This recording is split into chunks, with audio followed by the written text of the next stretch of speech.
Gilles, je suis Bonjour. vraiment trop contente d'être là, au bout de 20 ans. Oui, On s'est croisés quand même de temps en temps. oui. Si tu veux, ce qui me tient beaucoup à cœur, c'est effectivement ce côté que tu défends, le vivant. Vraiment, ça a été vraiment les choses porteurs à tout niveau. Je suis depuis 20 ans à la Salpêtrière. Souvent, on me demande, mais quelle différence avec les autres ateliers, quelle chose et tout. Je dis, c'est parce que je travaille avec le vivant. Ça a un sens, c'est vivant. Est-ce que tu as l'impression que, par exemple, le fait que ce soit un jardin en mouvement puisse plus les sensibiliser au vivant? La question du jardin en mouvement, elle est liée directement au vivant. Elle est la raison pour laquelle ce jardin-là existe. Parce qu'en fait, au début, quand j'ai commencé à mettre les mains dans la terre, c'était plutôt chez mes parents, et dans un petit espace où on exécutait des tâches qu'on nous demandait de faire sur des règles bien établies depuis extrêmement longtemps. Mais ces règles, elles aboutissaient presque toujours à tuer. On nous a appris à tuer. Ça, c'était dans les mœurs, dans les habitudes, mais c'était aussi plus tard, quand j'ai fait des études, il fallait tuer. Même si dans ces études, il y a eu des choses très très positives qui ont été l'enseignement de ce que j'appelle l'alphabet, c'est-à-dire les plantes, les insectes, comment ça s'appelle, à quoi ça sert, etc. Mais après, pour faire le jardin, on disait non, il faut d'abord éliminer tout ça pour garder ça. Mais c'est bizarre. Et quand moi j'ai commencé à faire mon propre jardin, c'était bien des années après, et je me suis dit, je peux faire les expériences que je n'ai pas pu faire ailleurs. Je ne pouvais pas les faire chez mes clients. Et là, j'ai donné une préséance au vivant totale. Donc, je veux garder tout ça. Je ne savais pas comment faire, mais je veux garder tout ça. Et c'est parce que j'ai voulu garder toutes ces espèces, notamment d'insectes, mais tout le reste, puisque tout est lié. Les oiseaux qui les mangent, les chauves-souris qui les nains, et les plantes et la diversité elle-même dépendent de ce monde-là. Eh bien, je me suis aperçu au bout d'un moment que vous ne pouvez pas avoir une vision très fixiste du jardin, surtout lorsqu'on travaille avec des plantes dont le cycle sont très courts et qui vont se déplacer. Ce sont des vagabondes, mais si je veux les garder, il faut que je les suive finalement dans leur terrain et leur déplacement. Et à ce moment-là est né ce jardin qui prend en compte, à cause du vivant, un déplacement physique sur le terrain. Oui, elles bougent aussi. Les plantes bougent. Les animaux surtout, mais les plantes, pourquoi pas. Et c'est à ce moment-là que tout a changé pour moi, quoi. Tu les accompagnes, tu ne les laisses pas dans la terre des sissi comme ça, ils se Pas du débrouillent, tout, pas du tout. ils arrivent à se débrouiller. J'ai dit, je suis content d'être là ou pas. Voilà, puis ils Si, disparaissent s'ils n'ont pas. oui. Voilà. Parce que si vraiment ils ne sont pas contents, qu'il faut assister, là on est dans une difficulté de temps. C'est de l'assistance qui est peut-être pas utile s'il y a une telle richesse encore aujourd'hui botanique. Pourquoi aller prendre les plantes qui ne sont pas heureuses ici sous le prétexte qu'elles sont à la mode? Ils s'en foutent ça. Pour l'expliquer aux gens qui viennent travailler avec moi, par exemple, je leur dis, voilà, cette plante, elle s'appelle comme ça, elle a un cycle biologique comme ça. C'est une annuelle, ou au contraire c'est une vivace, au contraire c'est un arbuste, ou au contraire c'est un arbre, etc. Il y a 5 types biologiques, c'est pas très difficile. Donc le comportement va être comme ci et comme ça, et on en tient compte dans le mode de gestion. Et si on veut garder les choses, je leur dis, vous êtes l'artiste. C'est toi l'artiste. Alors, la forme, tu vas la déterminer à partir d'une première question. Je veux garder ça. C'est la préséance du vivant. Je veux garder cette diversité-là. Après, je la mets comment? En scène. C'est la scénographie. Et c'est à ce moment-là que là, on ne peut rien faire pour les autres. C'est eux qui décident, c'est eux, parce qu'il y a une créativité dans chacun. Et cette forme va leur convenir, avec quand même quelque chose qui sera, elle sera due globalement à la nécessité de préserver la diversité, mais il y a quand même un réglage, on intervient. Sinon, ce n'est pas un jardin. Sinon, c'est un tiers paysage, c'est un lieu qui est laissé à lui-même. C'est pas mal du tout, c'est très important, mais c'est autre chose, c'est pas un jardin.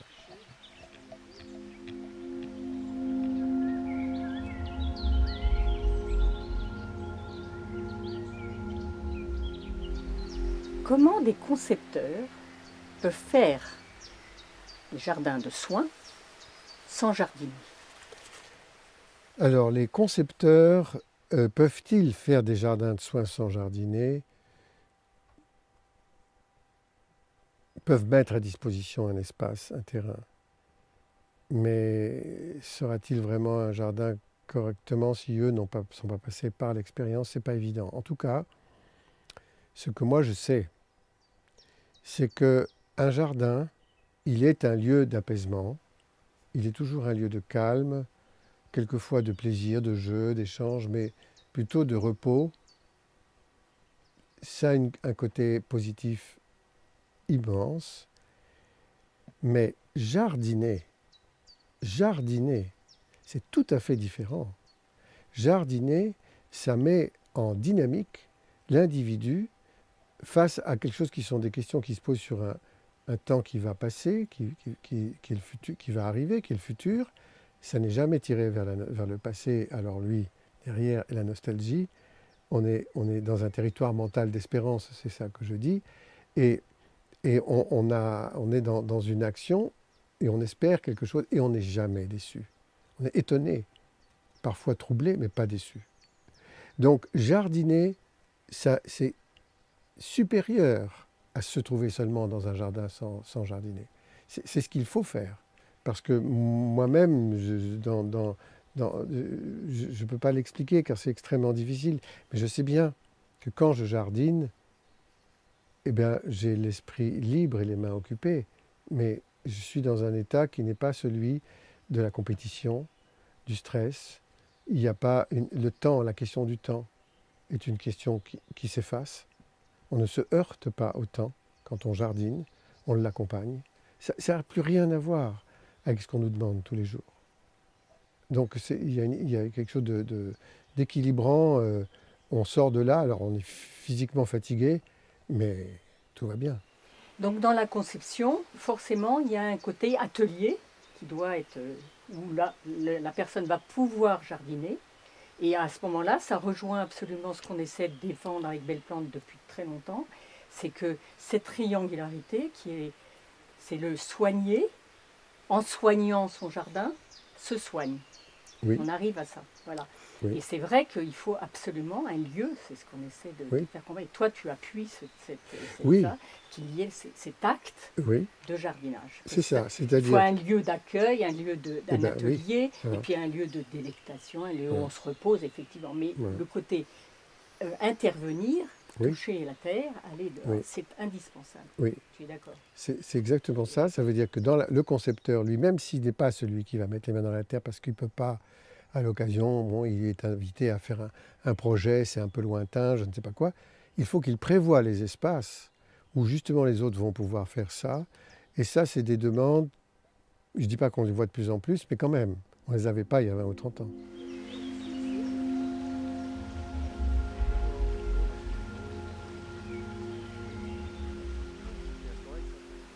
Il y a toujours une question qui nous arrive avec les stagiaires, c'est cette histoire de rémunération. C'est-à-dire que comment se faire rémunérer de tout ça? La nature devrait être gratuite.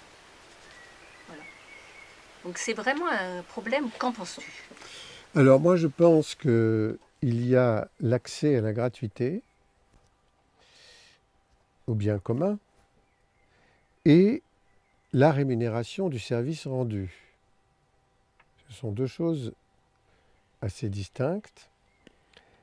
Disons que, je vais commencer par la rémunération. Le jardinier, il n'est pas un technicien de surface. Ce n'est pas celui qui arrive et qui nettoie, qui s'en va, avec une souffleuse, avec un machin, non. C'est celui qui connaît les plantes, qui sait comment il faut agir et même dialoguer, qui intervient avec intelligence, justement. Celui-là, il a une vraie connaissance, il y passe le temps qu'il faut et il a besoin d'être payé pas comme un technicien de surface, d'être considéré. Et dans certains pays, je pense au Japon, il est respecté profondément. Donc on doit arriver à ça, et non pas à dire ceux qui s'occupent du jardin, ben, c'est ceux qui arrivent avec leur machine et qui sont... C'est pas vrai, ça c'est pas des jardiniers. Et ceux-là, s'ils sont mal payés, c'est triste.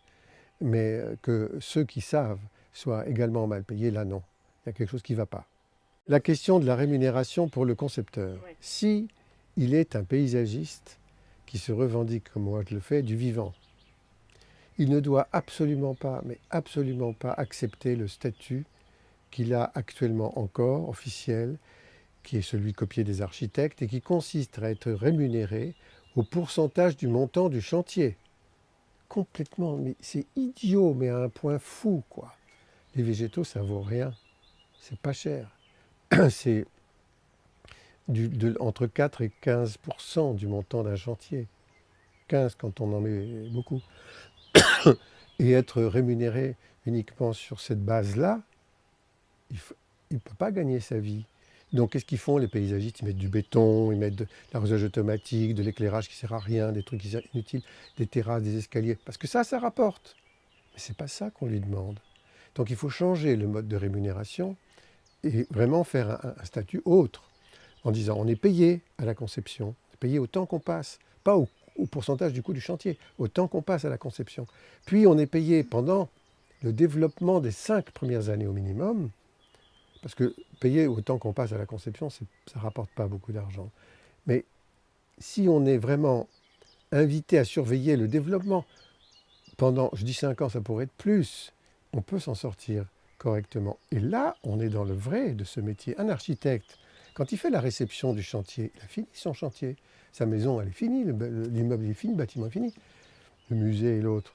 Mais le paysagiste, lui, quand il fait la réception du chantier, le jardin, il commence. On ne sait pas quand il finit comment, c'est tout. Donc il y a une mission de suivi qui doit être incluse et qui pour l'instant ne l'est pas.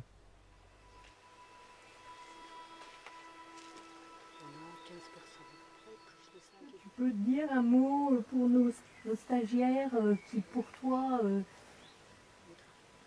est important dans cette relation du vivant? Ce que je peux dire aux stagiaires qui se lancent dans ces opérations, c'est que vraisemblablement, ils vont recouvrir l'étonnement. Ils vont retrouver, excusez-moi, c'est pas le très bon mot, ils vont retrouver la puissance, la force de l'étonnement. Parce que, quand je dis toujours la vie invente, ça veut dire on ne sait pas ce qui va se passer. Mais en effet, il va se passer quelque chose de surprenant qu'on n'avait pas vu. Sauf que, puisqu'on s'intéresse à ce sujet, on va regarder les choses autrement, qui font qu'effectivement, ah bah tiens, oui, je n'avais pas vu, c'est comme ça. Et quelquefois, c'est des choses banales, quelquefois, c'est des choses pas du tout banales, quelquefois, c'est des choses complètement nouvelles et qui peuvent changer d'une année sur l'autre. Donc ça, c'est très dynamique, c'est très joyeux, hein. Et je trouve que ça relance quelque chose qui est une forme de réinterprétation de la création dans le jardin à chaque fois. Donc on n'est pas dans le système répétitif. On n'est plus des robots quand on travaille avec un jardin et quand on est capable de s'étonner à nouveau pour quelque chose qui n'était pas prévu.